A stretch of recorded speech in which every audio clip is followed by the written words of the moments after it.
All right, I got 4 o'clock here, which must mean it's about 1 o'clock in the UK right now. Good afternoon, everyone. I can see we have about 13 participants right now.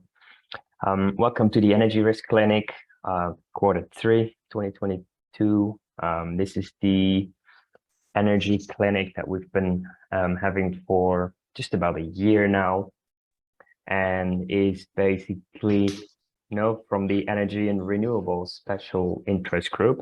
And it's just an open forum that we want to use to, reach out to our audience, as well as, talk about different types of issues that are currently concerning us in the energy industry.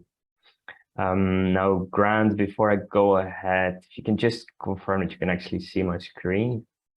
Yes, thanks, Reich. All clear. I can. I hope everyone else can see it as well. All right, great. So I'll just move on to the next slide. So you can see here, this is a session that's hosted by the Institute of Risk Management. We're recording the session so that we can upload it to our website later, just to cater to the people that are not able to attend during this particular time. So if you're not comfortable with actually being recorded while on camera, just please switch off your camera, and then everything should be all right. And here we are in our agenda. So we'll talk about our welcome. So Grant is going to open the meeting, and then we'll talk about a little bit about the IRM itself. We'll talk about our special interest group. There'll be an introduction to the committee members, the ones that are present at least. We'll have a quick chat about the survey that we're holding, the 2022 survey on energy and energy risk. And then we'll get to the bigger part of the event, which is, what do we want to talk about? What do we want to see when it comes to research, publications, and potential events? And then once we get through the different questions, the different discussions, we'll end up probably in about an hour and a half from now. That's what we're scheduled for. And we'll close out the meeting, and we'll leave it at that. So I'll hand it over to Grant. So you can formally welcome us. Yeah, thank you, Reich. Welcome, everyone. It's a pleasure to have you here today. Thank you for taking the time out to participate. I'm Grant Griffiths, as Reich said, fellow committee member. Just a little bit about our risk clinics. We try to run one every quarter. The last one we had a couple of months ago was highly engaging. We had a lot of really good comments and questions from participants. So as Reich said, it's very much a forum for people to ask questions around risk management, especially with an energy focus. And by energy, we mean pretty much everything from fossil fuels to renewables to supply chains, complexity and technology, innovation, all of those topics that are so very much on everyone's lips right now, particularly given what's happening in the energy sector. Also, around when we talk about risk, it's not just purely about managing our risk within our organisation, but all of those related risks in other industries. Last time we had some questions on insurance, on the more economic impacts of energy. And I've just noticed, just as an introduction point, for most of you, I assume a lot of our attendees today are in the UK. We do often get people from the Middle East, Asia Pacific and other parts of the world. For those of you in the UK, the big announcement this week has been on capping energy prices and the government assistance. It will go not just to households, but also to businesses. So very much seen as an economic stimulus and a way of helping people, particularly in these times of high energy prices. And of course, there's a whole range of other factors behind that and a lot of discussion around what the direction of gas prices and everything else. So that might be one area of interest that people want to raise, might have questions on or comments on. Indeed, feel free to make any contribution you like. A little bit about our committee. I'll just take 30 seconds or less to introduce it. So the work we do is very much around thought leadership with a risk management focus. We published a number of publications via the IRM on energy risk management matters. Going back 3 years ago when we launched the committee, there was Fueling the Debate. There was 2 years ago, there was one on disruption. When COVID-19 hit, we we issued another publication around that, and where we think that the energy sector and the markets might go, and particularly where risk management would go and risk management's role in supporting the energy sector, and the sorts of things we might see as a result of that disruption. For those of you who aren't a member of the IRM Energy and Renewables Interest Group, feel free to join if you are an IRM member. Reich mentioned the committee members, so thank you to Reich as our main committee member who organises these events. And we just had Dylan Campbell join us, who's our esteemed secretary. And we also have Beth Proctor, one of our esteemed committee members. I think from a committee perspective, I think the four of us are the only ones on at the moment. We do have an apology from our chair, Alex Larson. Alex is travelling at the moment. He's arrived in Saudi Arabia minus his luggage. So Reich and I have been giving him a little bit of a hard time on that. Reich, do you just want to go to the next slide, please? Yep, so I'm not sure. Yep, committee members I've done. So perhaps I'll hand over, first of all, to you, Beth, if you're there, if you want to do a quick introduction on yourself, and then we'll go to Dylan. Thanks. Hi, thank you. So my name is Beth Proctor. I work for a company called Elexon. It's one of the lesser known regulatory bodies for the electricity industry. I'd like Ofgem, who covers a lot of kind of consumer related things. Ours is purely on the operational side. So generation, transportation, and all the governance and around that, risk management, code administration, all of that around that kind of side. So yeah, that's where I am.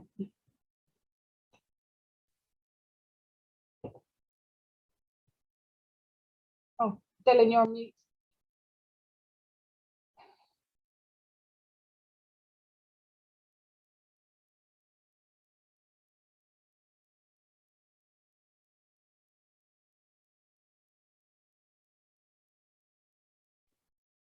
Yeah, is he still there or has he dropped? I can see his video, but there's no sound coming. Okay, he's still muted, so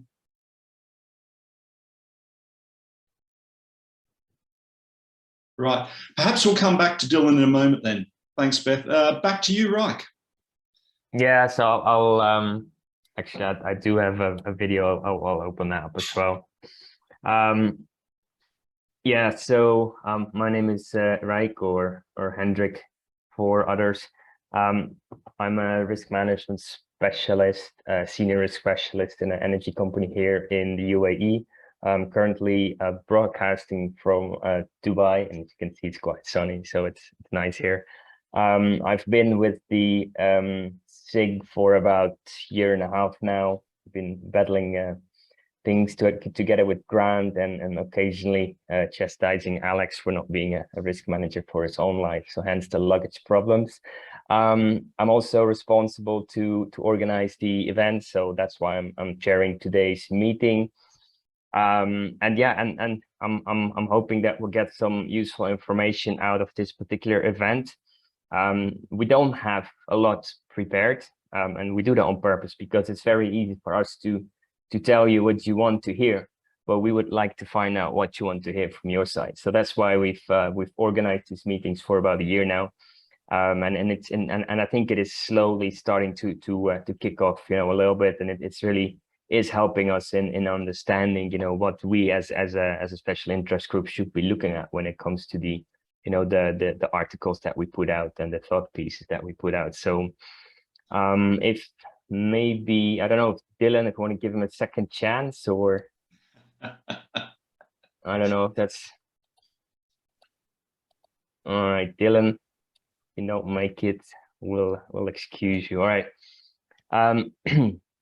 Okay, so before we get to the actual discussion part, hold on, let me just go back. So this is a survey that we've put out for the moment. Sorry, right. Can you hear me? Yes, you're here. Yeah. Sorry, I was messing around with some new computer gear and it's totally messed up my mic settings. Apologies for that. Just a very quick introduction. Dylan Campbell. I work for a company in the Middle East called Qatar Chemicals. We are an oil and gas company. I'm their risk manager. Been with the IRM special interest group I'm one of the newer members, and as Grant had indicated earlier on, I've been given the dubious honor of taking on the secretariat function. So happy to be here and keen to, share some experience and also to learn from all of you. So thank you. All right, thanks, Dylan. I'll not talk about first of a kind risk management, but all right. Okay, so we have, like I said, we started the survey. What I will do, so instead of trying to ask you to actually copy that particular link, I'll send it to everyone in the chat. In the meantime, Grant, I think you probably know more about the survey than I do, so I can give you the mic here if you want. Thanks, Reich. Yeah, so what we do, every couple of years, we run a global survey. We run that with energy companies around the world, just to gauge what the current trends and practices are in risk management.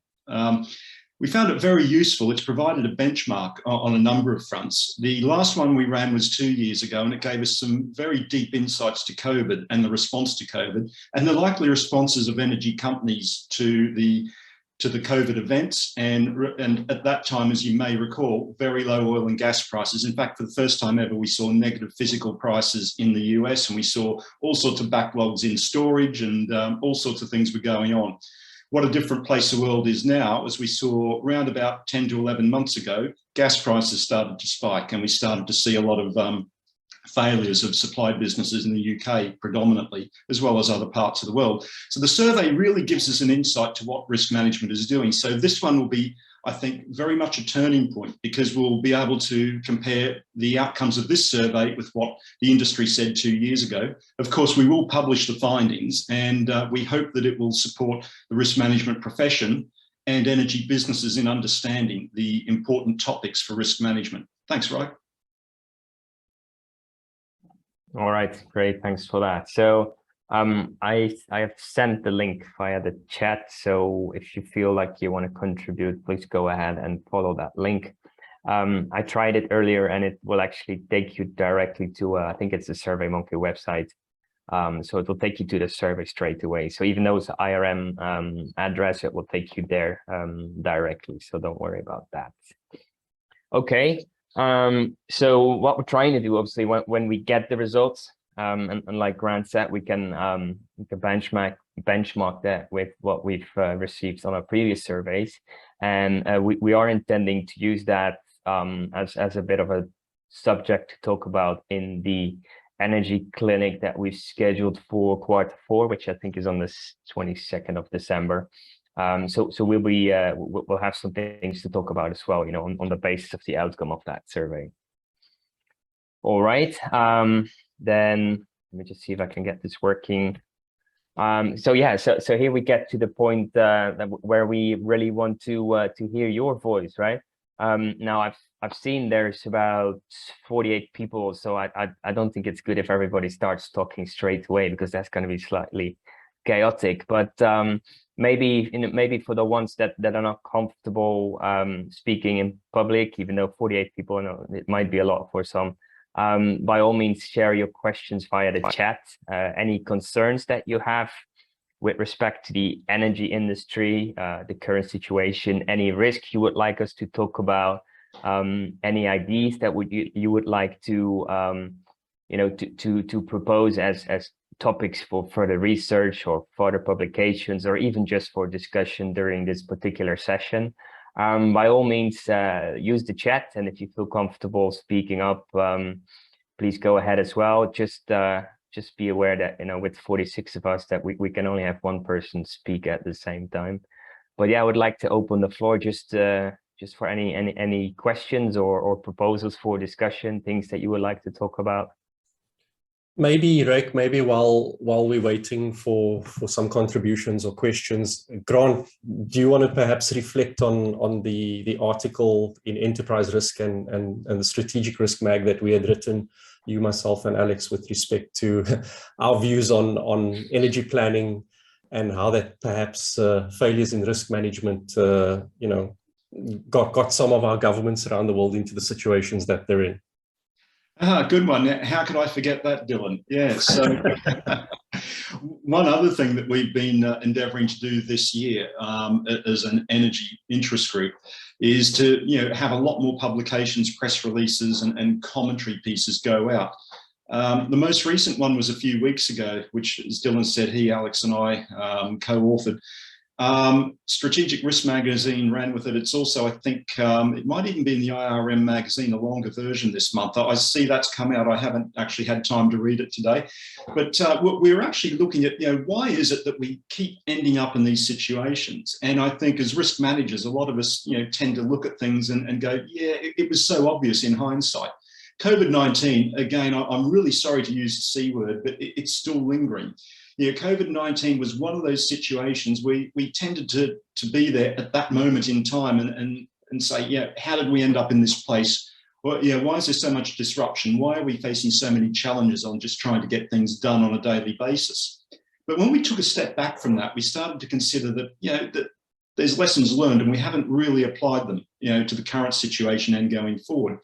The same thing goes with government planning. To what extent have governments, and I particularly single out the UK and Europe on this, to what extent have they actually looked at scenarios and adequate scenarios? To what extent have they actually taken into consideration all sorts of risks?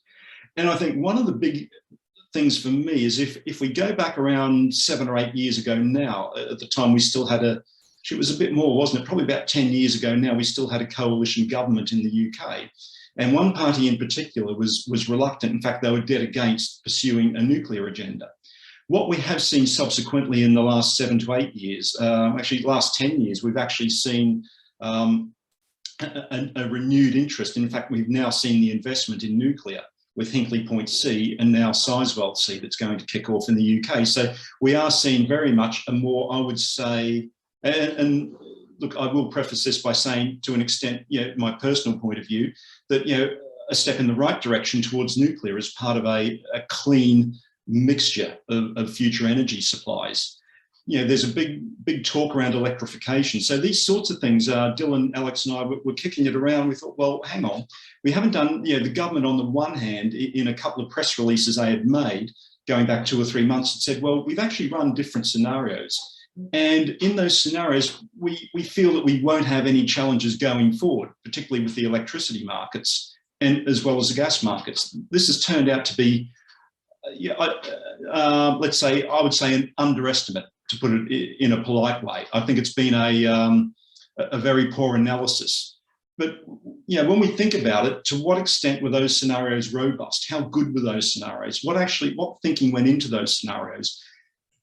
And it's pretty much a valid point of view when we look at governments across Europe and the UK, how robust are their scenarios? What risks are they taken into consideration? So these are the sorts of things that we're raising questions about. And what lessons do we learn from that? Because really, I don't think there's going to be a next time, because I think if we find ourselves in this situation again, it's going to be a heck of a lot worse. But I think, the lessons are being learned now. And as I mentioned earlier, we now have these price caps being put in place. We're yet to see how effective they'll be, but certainly something needs to be done.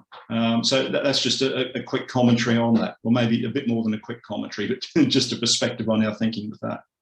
I'll just add to that. I mean, that, in the process of writing that article, it was a little bit of an eye opener for me, because had the central planners maybe consulted their technical experts, there would have been some, in my view, as perhaps not someone that's an expert in managing complex electrical grids, there would have been some very obvious risks, right? In particular, having a larger proportion of your risk of your grid be your grid generation coming from intermittent and unreliable renewable energy sources will make operating that grid more complex. Single sourcing a large, or I should say even outsourcing your hydrocarbon intake to geopolitical rivals, to me again would have seemed like an obvious risk to consider and then to mitigate, not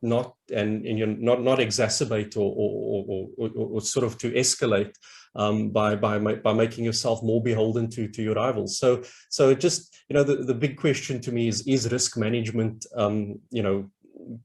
are they doing it in the first place? And if they are the people that are presenting these risks to their leadership teams, are they being listened to? These are all sorts of questions that kind of kicked up for me in co-authoring that article. I see there's a few questions coming in, Rick. No, I see them as well. I just wanted to add one thing. So obviously, because we're talking about energy risk in the energy industry. Now, obviously, there is a risk to a particular organizations or to commercial companies, etc. But there's also, when you take it one level higher, there's the government type of policy risk, etc. And what usually happens in these kind of meetings is that we mix them up. When we talk about risk, we talk about everything in the energy industry. I've always thought that, because how do you want to apply, policy type of risks, especially on energy policy type of risk? How do you want to manage them as the enterprise risk manager for just a commercial organization that is in the energy industry? That's not necessarily, it's good for you to understand what's happening, but it's not necessarily something you can act on. So I think these things were always, I always try to be very specific in when we talk about energy, whether that's the local energy business or whether it's actually the overarching administrative energy policy type of thinking, right? But having said that, I think so the first question that we have here from Suresh is, what are the key changes to the traditional risk exposures of energy businesses due to recent challenges, and which areas demand higher focus? I don't know, Dylan or Graham, if you want to pick that question, if you want to answer that. Trading and wholesale is a big one for me, right, that stands out. If we look at what this, just from what I can ascertain from the UK government with price caps, so basically that's going to have an impact. They capped it at, what was the figure? Was it £250 roughly a megawatt hour, I think was the number. But, for example, if the cost of production, marginal cost, production costs, everything else are much higher, obviously this is going to have quite an impact on the trading business. A few things there. So I think there's obviously regulatory risk take on a whole new meaning. There'll be some things there. But I also think there'll be risk exposures in terms of, there's also a realignment in the corporate governance code in the UK and the advent of PIEs, and to what extent will energy businesses be pulled under that umbrella of public interest entities or PIEs. A whole range of things yet to shake out, and that's just in the UK. And we're also seeing the EU imposing some price caps as well. I would say wholesale is one of the really big areas that's going to impact them and need a lot of focus, as well as regulatory. Yeah, I think that's a good point. Now, I also think that, like traditionally, a lot of energy companies would be, there'll be, a significant part of the business would be trading. And you can see that with the volatility of the recent market, that hasn't necessarily played out well for all parties, right? So I think that's also that the hedging, with trading energy, etc., has been shown to be risky by itself. So it's not just a mitigation measure, but it's also something that you really need to control in order not to blow up that particular part of your business. So yeah, and I guess overall, I mean, we're talking about the Institute of Risk Management. I think every company needs to look more at strategic risk, right? And for that, you need strategic risk managers, whether that's enterprise risk or strategic risk, whatever you want to call it. I think this calls for people, with the background, not necessarily industry, but in the management of uncertainty, and whether that comes from a I don't want to call it a black swan event, but from a catastrophic event in the market itself, or at the political level, or whether that's local. I think it's time that that's being taken more serious, even. So I think that what demands higher focus is to make sure that the enterprise risk management is instilled within the entire organization, and not just the generic things that everybody's used to. So if I can just add to that, I mean, that's exactly kind of the point that I was going to make, right? And that is, it's almost out of the hands of any individual company now to kind of mitigate the risk, right? They're in, if you're talking from a European UK perspective, they're in a tough environment, right? Particularly if you're a utility company and there's an expectation for you to provide energy to the population, right? The problem is a bit bigger than you, so that requires a good understanding of your environment and management of your strategic risks, and in particular, that's going to call for coordination with other companies, with the central planners, right? You're going to need to know what they see as the bigger picture, what they see as the way out of this crisis, and you'll need to contribute to that. And I think, you know, if you work for such an organization, I would be very surprised if you had a lot of confidence in the central planners, because I mean, it's really policy that got us into this position in the first place. So the important thing is, you know, identify the pinch points within your organization from a strategic risk perspective, and make sure that those are communicated to your government stakeholders. They need to listen to the experts. They need to listen to technical people. So that would just be my little bit to add to what you were saying, Rick. All right, thanks, Dylan. All right, another question. I got that from Michaela. She's asking, do you think the UK government will need to subsidize energy bills over the longer term, or will the price stabilize through better infrastructure and other factors? Yeah, I'll start with this, but I have my doubts about subsidies. If generation and supply of molecules into the pipelines are the constraint, right? What will manage price in the long term is a stabilization of supply, right? You know, making the price cheaper could actually serve to hurt things in the medium to long term, because you're taking a scarce resource and, you know, you could make it more scarce. In the oil industry, we have a saying, what is the cure for high oil prices? And the answer is high oil prices. And then the converse to that is, what is the cure for low oil prices? And the answer is low oil prices. The market needs to stabilize, needs to stabilize prices over the long term. No amount of subsidies or interventions is really going to be a sustainable solution. I mean, I appreciate that there's an emergency, and we're going into winter and people need to be kept warm. So I see this as possibly a short-term measure, but certainly not something that's going to solve any problem in the long term. And in fact, we need to be aware that it could make it even worse. So, you know, perhaps a long-term plan is also required at this point. That doesn't mean subsidies. That's probably what I would add to that. Yeah, and I think when you say make it worse, I mean, I would argue that whenever you talk about the subsidizing, you're starting to increase the inflation as well. So that has been a problem for the last several years, and obviously this year it's been, you know, it's reached to a point where central banks are starting to intervene, etc., with increasing interest rates. But I would say that these kind of measures, and like Dylan said, you know, okay, we do need to make sure people stay warm and they have enough energy, because that's almost like a human right, yeah. But at the same time, you know, to have a long-term plan so that subsidizing doesn't, you know, further increase the inflation, which again will push up prices. I mean, that's something that definitely would need a longer-term plan. So I would almost say I hope that it's only a short-term solution, you know, just to make sure that everybody is covered and doesn't go bankrupt, just, you know, to keep themselves warm.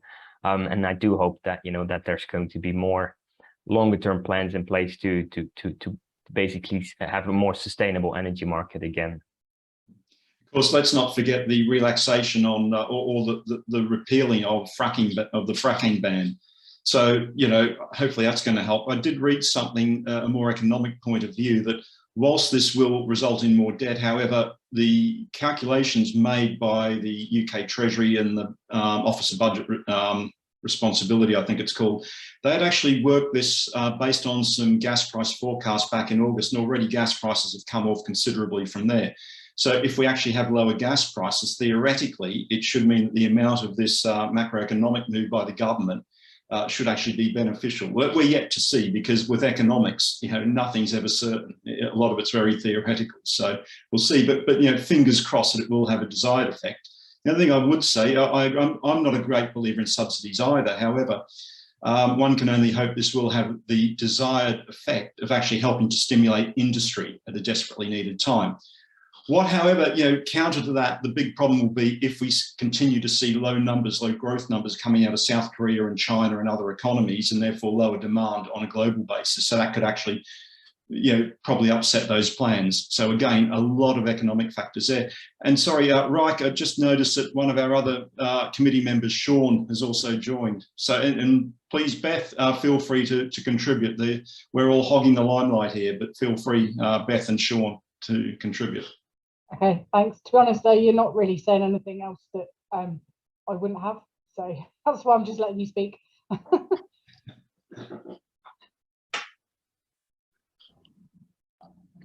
All right. Okay. So, sorry, please go ahead.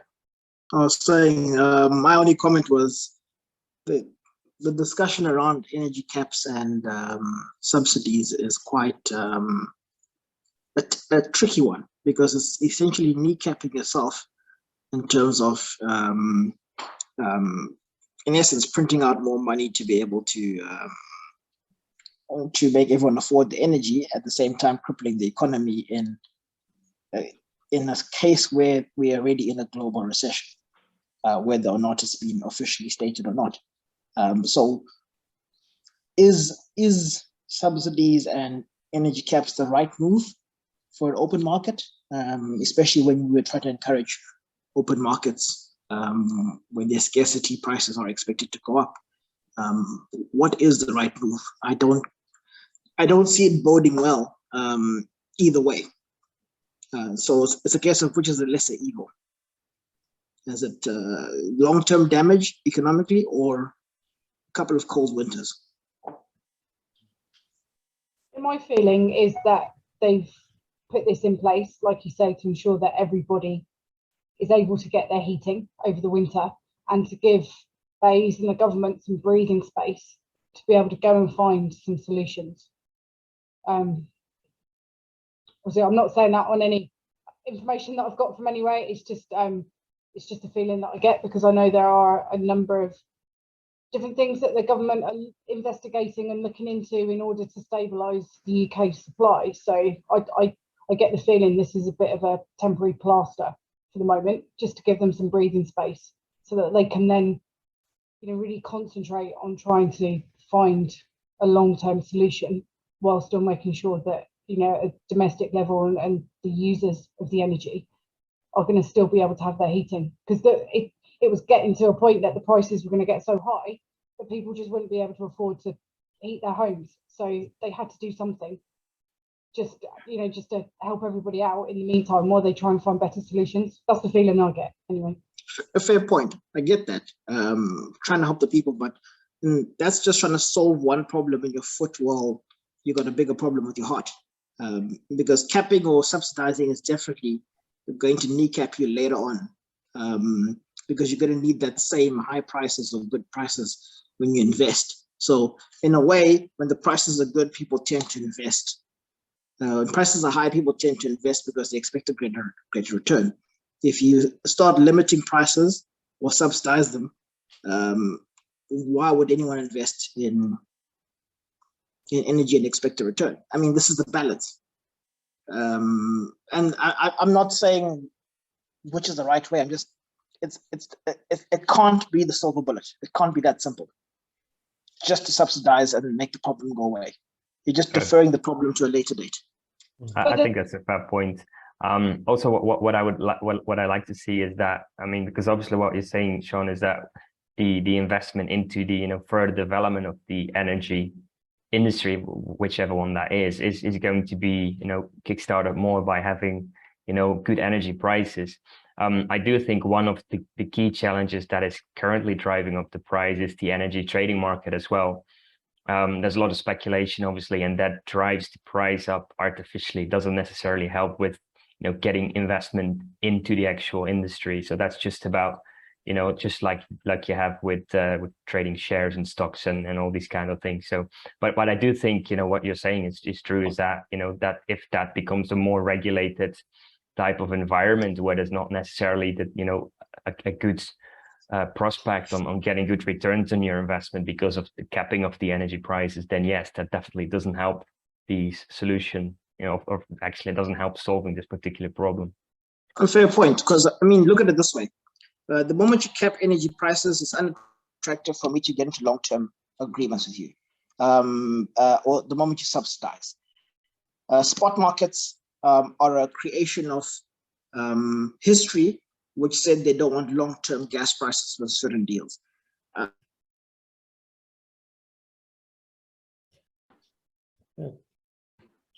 think we might have lost Sean. Well, with the higher price, what is self-regulating the market in terms of gas prices? It's what Qatar's doing with setting up its own deals with European countries and long-term agreements. Their prices are obviously going to be lower than the spot prices, significantly lower, but guaranteed revenues for the next number of 20, 25 years. And that's the kind of mechanism that kind of makes sense to me, rather than the state jumping in. And I know I've got colleagues who are going to say, but I'm a fan of the state intervention. Yes, I am in some cases. However, thanks to some wise counsel, I see the point of, in some cases, having free market. But there's one other factor to consider here, and it goes to the very heart of risk management. What do we do as risk managers? We see an obstacle, we encounter a constraint, we go off and we innovate and we find ways around it. So the counterpoint to that whole argument about capping prices, it disincentivizes investment and impacts the strategy. You know what, perhaps there's a whole different way of thinking about it. What can we do differently? You know, theoretically, this should also be driving more innovation and certainly accelerating innovation in new technologies as well, which should have, you know, you predicate that over 20, 30 year type, you know, time horizons. It should actually result in more competitive, as well as more diverse sources of energy, particularly when we talk about mass scale electrification. So we should always keep that in mind. This is fundamentally what risk management is about, particularly when we start to put our strategic thinking hats on. On that note as well, if I can just, I think you make a great point about innovation and new technology, but I think what this whole crisis is also, you know, perhaps lifted the veil on, and that is that, you know, we've thrown away or turned our back on high density energy sources that we've had for quite some time, right? In this rush towards this concept of net zero. Now, I'm not saying that that's a bad thing. I'm just saying, you know, we've learned now that although there are some that think we are in a climate crisis, that there are other crises that can manifest, right? And that perhaps, you know, we need to consider all things holistically, and our solutions should involve innovation. It should involve looking at new technologies, but, you know, perhaps also not turning our back on things that are tried and trusted, upon which our civilization has been built, right? And it's kind of thinking about it, as you said, Grant, the big picture holistically, with our risk hats on, looking at different scenarios and you know, the best solution that gets us to the end goal ultimately. And you've segued nicely to Russell's question. Come on, I was going to say that. And I am the facilitator, remember? Sorry, right? Oh, okay. Yeah, no, I was going to say that. So Russell, who I actually said he just left, but I think it's still good to deal with his question. So he said, to what extent do you think that there's a lack of imagination when it comes to scenario testing or event future thinking? There seem to be trade-offs, and talks about government here, when it comes to long-term thinking and planning against the demands and crises of the current day. What can governments learn from other sectors? I think that really, you know, that continues what we were just talking about, and it's also kind of what I was trying to get to earlier on. To me, you know, obviously with risk managers working in commercial companies, they have the commercial interest at the best. You know, that's what they were trying. That's what the objectives that they're trying to achieve. That's what they will always try to, you know, manage the risks for. and that there seems to be a disconnect with, you know, the governments and those sectors. So if you have a government that is responsible for policy and governing the commercial sector, which is in many cases, you know, I don't want to say too big to fail, but it's too essential to fail. And then, you know, that sometimes when, like what you have now in the UK, where the government actually needs to intervene, that seems a big disconnect there. So I would say governments have really failed to learn from their sector companies, right? So they have their commercial interests at their best heart. And I think the other way around is that the commercial companies have probably not been successful in educating the government in, well, hey, what you're doing right now is going to create problems for all of us later on. And I think, to me, that's probably a big area where everybody can improve. So government should listen more to the companies that are providing these essential services, and at the same time, these companies should be more willing to educate and not necessarily lobby, because obviously you're going to get into lobbying very quickly, but really just to educate the government, saying, well, you know, from a risk point of view, from a strategic risk point of view, this is what we would do, and this is how you would play part in that particular role. So I do think that is a very fair point that Russell is making here, is that, you know, we need to start thinking more in the long term here, in you know, cooperating as if it was one organization, even though first part is government, the other part is a commercial company.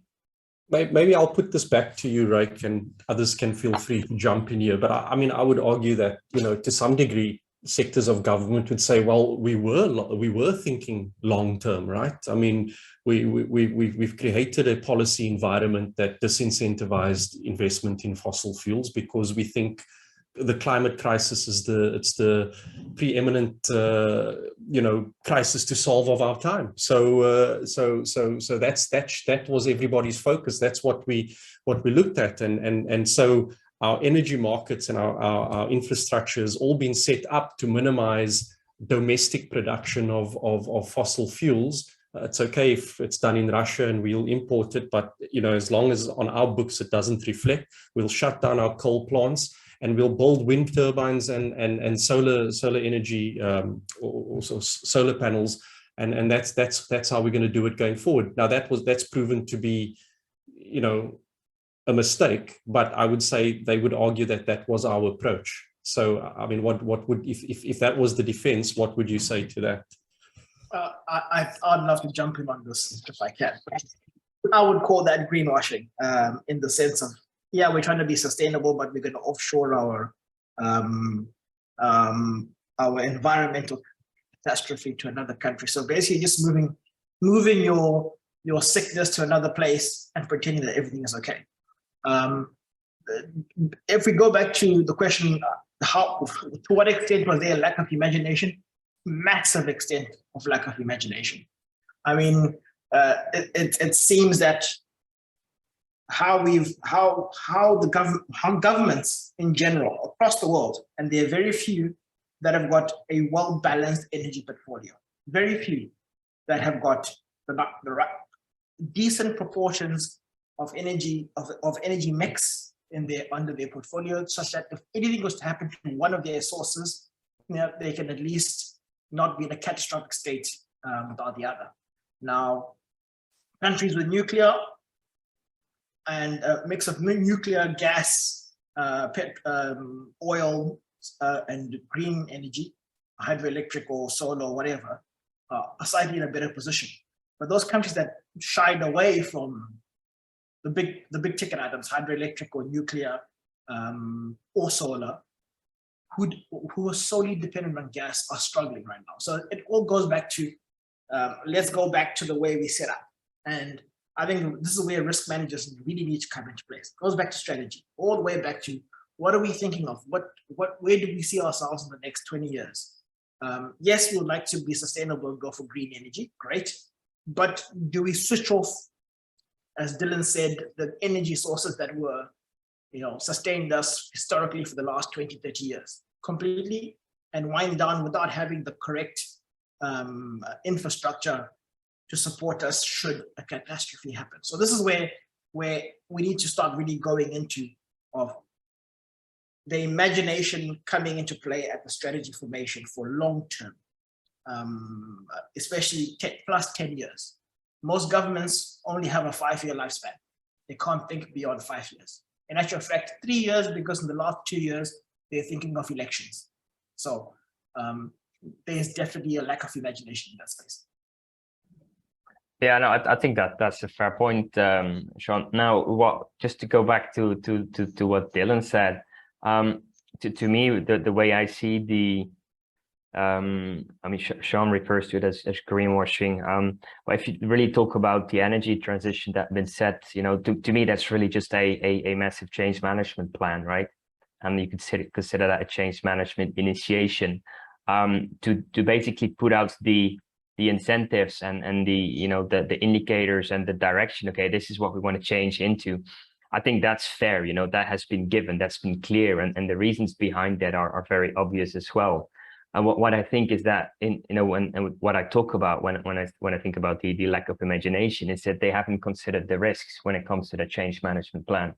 So assuming that you can rely on whatever you're trying to transition away from until you've actually completed your transition, until you've completed your change, is really, I mean, I hate to call it, but that's quite naive, right? I mean, if you would do that with an organizational type of change management plan, to say, well, you know, what we have now is not working, we're going to change into something new, and then whatever happens in the meantime, well, that's just okay. Let's just manage to change. Let's push towards that ultimate direction.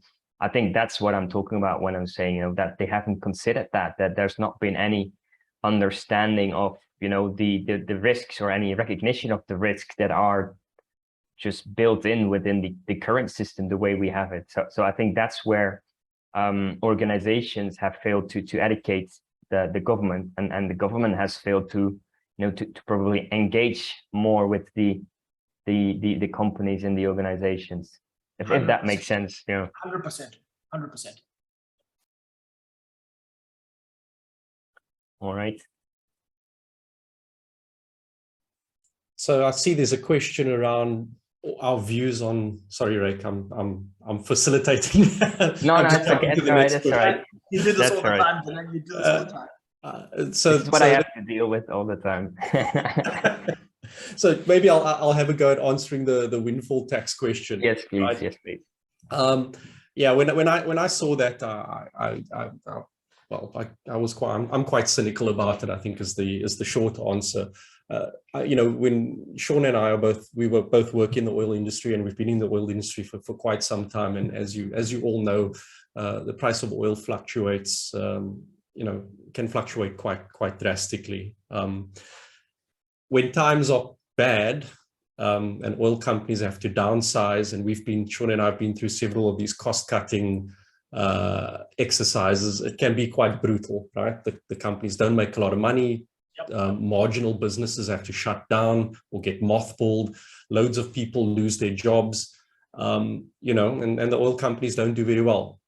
There is no bailouts or government interventions at that point, right? So equally so, I don't believe that companies should be punished with windfall taxes when the market swings in the other direction. It's you know, if it's kind of having your cake and eating it, you know. So oil companies should be allowed to reap the benefits. Energy companies should be allowed to reap the benefits, because what they do with that is they reinvest in infrastructure, right? That's companies grow. Sean and I, again, we've both worked on massive projects. Those projects are only enabled when there's money to do it. And you know, if governments are doing windfall taxes, it disincentivizes further investment, and in the long run, we create the next crisis. So I would say no, I'm not in favor of it, and it, you know, these kinds of taxes should be really carefully considered. Yeah, I think, you know, just to talk about that in risk management terms, right? So you're capping reward in the risk reward equation, and that's never healthy, right? That, to me, that's what it is. Totally agree with you. I mean, if it was set up, yeah, not windfall tax, but if the tax regime was clear at the beginning of the game, and everyone knew you're protected on the downside, like Dylan said, that the market's low and no one's making money, and there's a bailout, and everyone's clear on that. and on the upper end, you know, you could do something great. But changing the rules in the middle of the game, no, not for it. All companies must keep their profits. Because like I said, if you go back to 2012, Dylan, 2008, between 2008 and 2012. That was brutal. When prices were at some point, they were quite high, and everyone went into shale because they were reaping profits, and the prices swung between 2008 and 2012, and all of a sudden companies were closing left, right, and center. And anyone who was going into shale could no longer invest in shale because there was no money. So let oil companies take their profits, my opinion. Okay. So I don't disagree with that, Sean.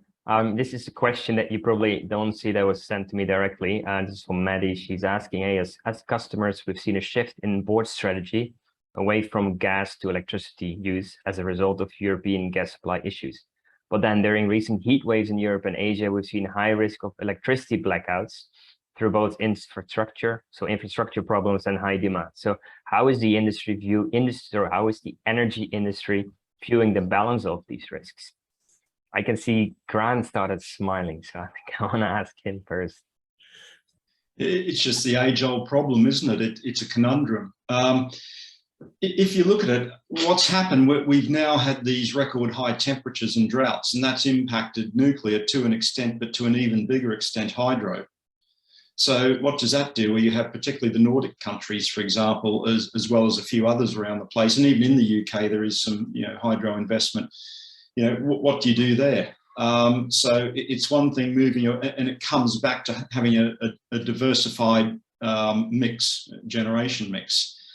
There's been a lot of talk about batteries, and you see a lot of talk out there, particularly from companies that make batteries, grid scale batteries, and I think that's a good thing in a number of ways. But all of this takes time. I mean, and again, this is probably an area where governments need to smooth the path a little bit for planning and make things happen faster. Got to always be very careful about that. There can be unintended consequences, but I think we need to look at, again, a lot more innovation and technology, and where we might use things like batteries at scale. I think again, we've got other constraints like climate. You just can't go, for example, the Middle East, great example, in parts of Africa, you can put large scale solar in, right? Because it works, because you get a lot of sunshine days. Bit more difficult to do in Northern Europe and the UK, for example. So it's very difficult to get it right.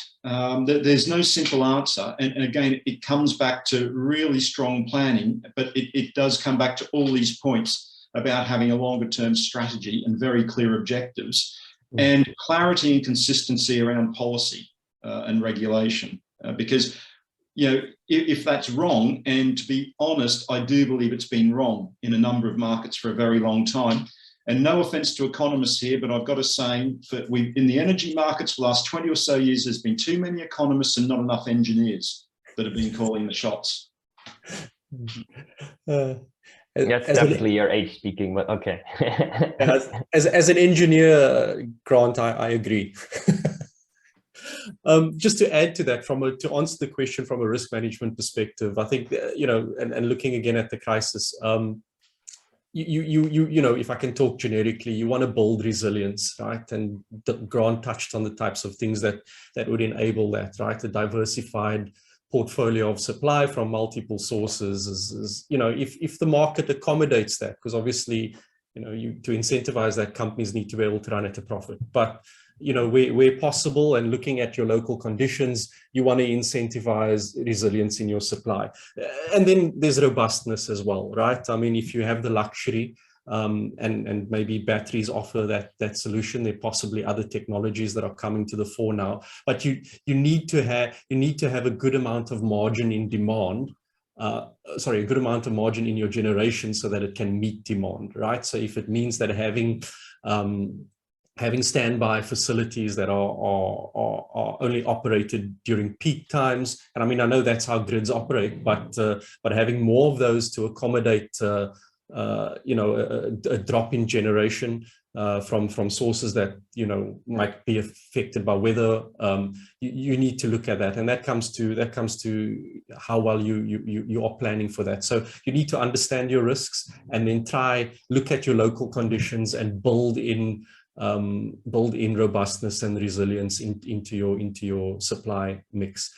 Something we don't also talk about, and maybe some people don't like to talk about, but I think it's going to become a reality in Europe, and that is demand management, right? Maybe maybe we are a bit power hungry in some areas, and maybe that's something that also needs to be looked at. Now, we do have it over here. A few months ago, National Grid and Octopus Energy were trialling shut off of an area of domestic customers during a certain time, while providing the customers with financial incentives to participate in the scheme. I don't know what the result was of the trial, but I know they've been doing that. And also we've had, I know we spoke about this in our committee meetings, but there's a new role, virtual lead parties, which are basically independent aggregators that are able to participate in the balancing mechanism with National Grid.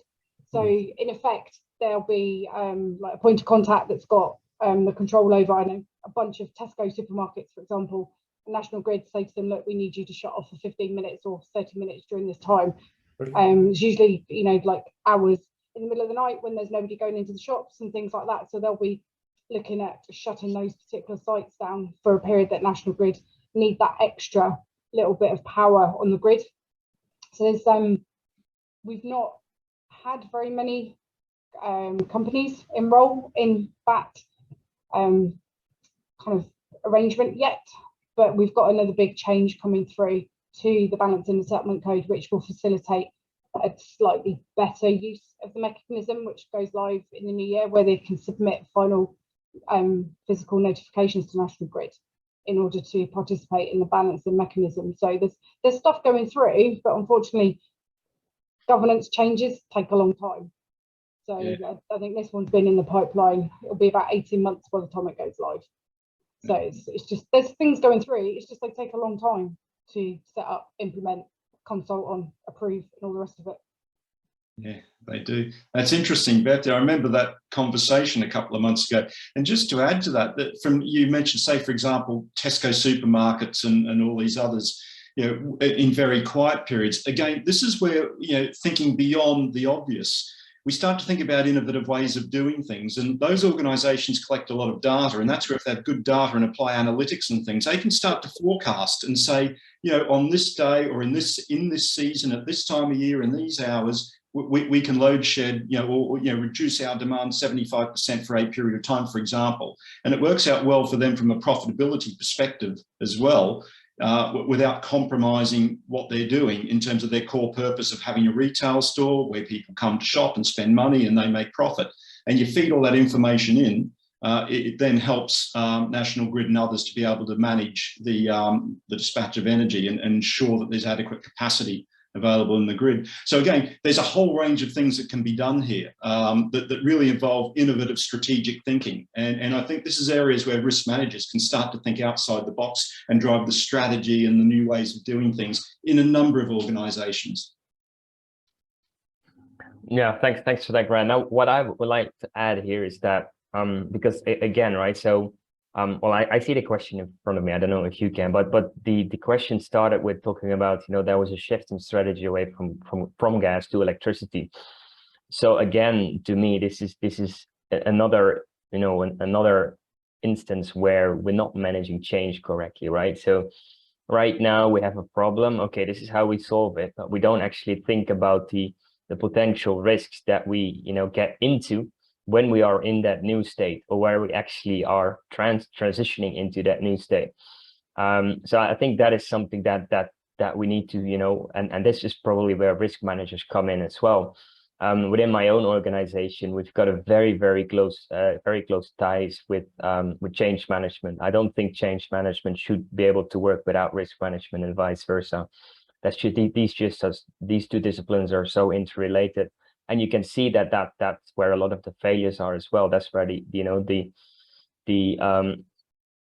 slips happen, right? And just to talking about, for example, like we talked about the demand planning. I mean, I know that, for example, where I'm from originally in the Netherlands, there's a lot of capacity issues just because a lot of organizations have incentivized personal devices. So basically talk about solar panels, and that is actually putting a lot of strain on the grid itself because of the the different sources that you get. It's not just a one-way road, it's a two-way road.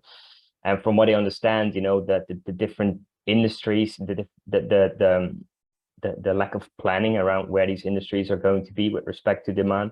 So to me, and it's probably at the national level, at the policy level, but changes that affect such an essential service like energy and the infrastructure. I mean, we need to understand the risks that you get, right? So it's not just about now we need to solve this problem, and once we get to the next state, this is the problem solved, and then we'll see what happens. No, you need to understand which risks you're getting into by trying to solve that other item that you're worried about. So I think overall, that's really what my message would be, is that we need to work closely with change management all the time.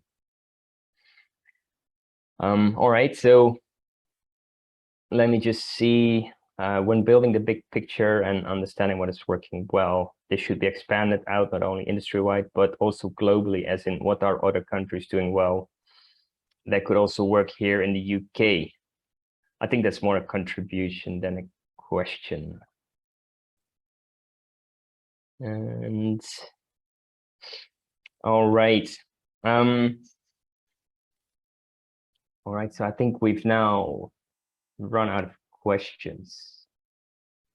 Grant, Dylan, Sean, anything else you would like to add, to bring up, to discuss? Grant, if you want to go. No, I'm fine. Hear a bit more from Beth and Sean. Sean's been relatively quiet today. Yeah, no, I had a reason why I couldn't say anything. I was in my usual favorite location when the meeting started, my car. So I could just listen and not say anything. When it comes to energy, if we talk about the UK in particular, if we look at the consumption, I think it was the 2018 numbers, 2018-2019 numbers, 30% was residential, about 33%, 17% was industry, another 30% was transportation. So if we are gonna try and figure out and optimize social spending of social consumption of energy, and minimize that as low as possible, we need to tackle these two main areas: residential, and the main use for residential is water heating, and trying to figure out what can we do, and that goes to central heating basically. So and transport, can we improve those systems so that they're more energy efficient? That'll knock out a big chunk. Industry only takes about 17%, which is tiny compared to the two sectors that I talked about. So it's not just we need to reduce energy. We need to go 2-3 steps backwards and figure out where's the energy going, how is it being used. Perhaps that's where the technological change needs to be made, which will result in more efficient energy usage. Was it Dylan or Reich that just Reich just mentioned where he's from, a lot of people have got panels or wind turbines at home, and if that is incentivized or encouraged, it would definitely make a dent in basic energy. It still won't solve the heating part, but it'll definitely make a dent. Now, is it socially acceptable yet? And the psychology of people really comes into play here, not just risk management. The more people who actually do this in the system, and the more socially acceptable it is, the more people will jump onto the bandwagon. Right now, if you have solar, you're a green freak or member of the Greenpeace, and it wasn't socially acceptable 5, 6, 7 years ago. Perhaps that's the part that we actually really need to jump into and address the psychological part of people in terms of a marketing spin, to get them to adopt better practices. That's pretty much all I have. I mean, I was actually laughing. I don't know who was mentioning um, um, load shedding. So Yes. incentivize load shedding. But in the UK, Sainsbury, and I was thinking to myself, South Africa is pretty good at managing load management. Yeah. I have a friend that I play hockey with. He's from South Africa, and I was talking to her about all of this, and she was like, "What? We've been doing it for years. What are you doing?" Exactly. So So when you mentioned it, I just thought to myself, geez, like we've been doing load shedding for years, but state imposed, if I can put it that way. look, I just think in a time of crisis, bold solutions are required, right? And the new UK Prime Minister, I think, Grant, you alluded to it earlier on. You know, she's putting fracking back on the table, which I personally think is a good idea, right? Now that comes with a whole raft of risks of its own, but you know, I think what we've learned through this process, and if we haven't learned it, we're sure about to learn it as we go into winter, is that there are no silver bullets, right? Climate change is real. Yes, we need to do something about it, but at all costs. I think this is the lesson that we're learning through this crisis at the moment, right? So there are no silver bullets. There are only trade-offs, and what that essentially means is we need to do risk assessment, right? We need to understand scenarios. We need to understand risks. We need to understand costs and benefits, right? And use that to make decisions. And we shouldn't, you know, Sean's a projects guy, and his bitter complaint is that project guys like to get to the solution right away, right? They don't think creatively first. They don't cast the net far and wide. They sometimes rush to a narrow solution too quickly, right? And I think that's the problem here, right? We identified this climate change problem as a problem, and we rushed to a solution. We thought too narrowly, and we didn't cast the net far and wide. We didn't consider all the trade-offs. We didn't do a proper options assessment, and that then, you know, we almost set ourselves up for failure in change management, as Reich was saying earlier on. So you know, that's the lesson we've learned now. I hope that those in authority in government have seen that. And it indicates to me, at least in the UK, that sense is sort of coming. Sense is prevailing, right? I hope our friends in Europe are adopting a similar attitude. I know in Germany there've been some projects that have been on hold for years, and they've sort of been resuscitated. Of course, this is against the backdrop of the announcement that they're still pushing ahead with closure of nuclear facilities that really should probably stay open. But you know, this is where we're at. So a lot going on, and I'm hopeful that that we'll navigate our way through this, and hopefully come up with the best solution, taking risk in mind. But just Campbell, you mentioned something, casting a net far and wide. Isn't it strange that 5 years ago, less than 5 years ago, nuclear energy was like not touching it, staying away from it. It's a very dirty business. Fracking is like not touching it.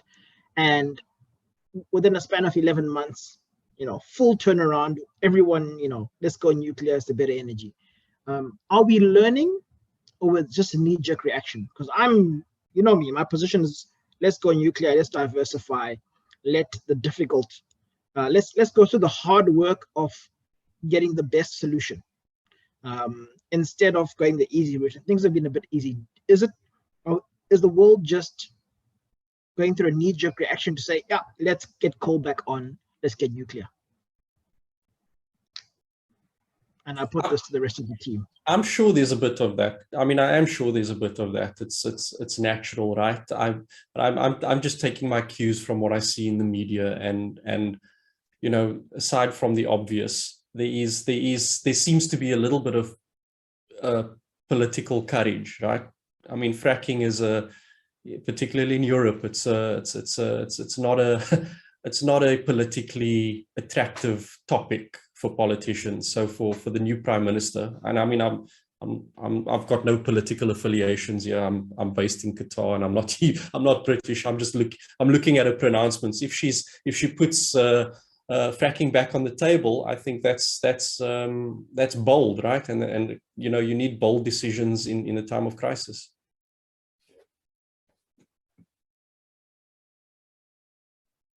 All right, thanks for that. I don't think it's a question, but I'm getting Stephanie is saying that load shedding is not necessarily a great solution.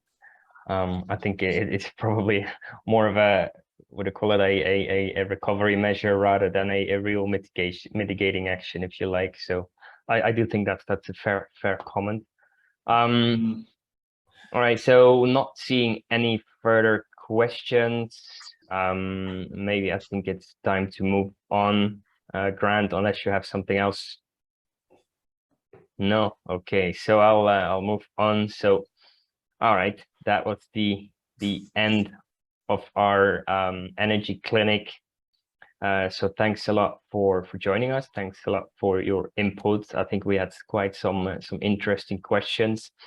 As the facilitator, I would like to note as well that I can see there's a very, very distinct change in the questions that we're seeing compared to the risk clinic we had 3 months ago, and especially 6 months ago. So right now we're really talking about the overall energy industry and how it, you know, from a strategic point should be managed. And I can assure you, we did not talk about that in those details about 3 months ago, and definitely not 6 months ago.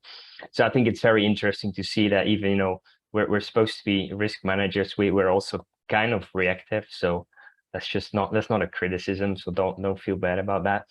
But I think it's just worth noting. Other than that, you can see this is the website that we have for our special interest group. There is events that we list there. So our next risk clinic, that will be the Q4 risk clinic, will be advertised there as well. The recordings from this particular one will be advertised, and all the other types of works that we're doing, such as publications, etc. They're also available on this website, and you can just go to the IRM website and it will actually take you through there to Energy and Renewables website. That would be the end of the meeting. I'm just looking at the later comments. So yeah, Russell, it will be online. It will be available, I think, within a couple of days or maybe in a week or so. It will be available on this particular link, the entire session that has been recorded. Other than that, sorry, I think sorry, if I can just, before you close the meeting, maybe just something to put to all the meeting participants. If you guys have any questions you want us to address at the next clinic, or if there are any resources you'd like us to look at and comment on at the next clinic, we'd be very happy to do that. So I don't know if there's a way for people to send through those kinds of questions or comments to us. Maybe they can do it in the chat, but I'm thinking after the meeting, we'd be very happy to do that. So just something to offer. That's a good question, Grant. I don't think we have a generic email address or something, right? Anyway, they can get in touch with us. Is that through the IRM website on LinkedIn, or? Yeah. The only thing I'm thinking of, Reich and Dylan, is the LinkedIn group, the IRM Special Interest Group. There is one specifically for us. So, and I think if you just click on it and say you want to join, it gets approved fairly quickly. So you could go there and perhaps post something or direct message one of us, and it could be handled that way. Yeah, good idea. Okay, yeah, no, great.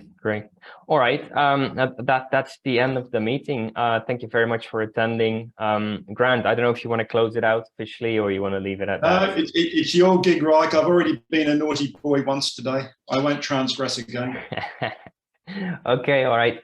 So that's the end of the meeting. Thanks everyone for attending, and yeah, hope to see you again in 3 months from now. Thank you.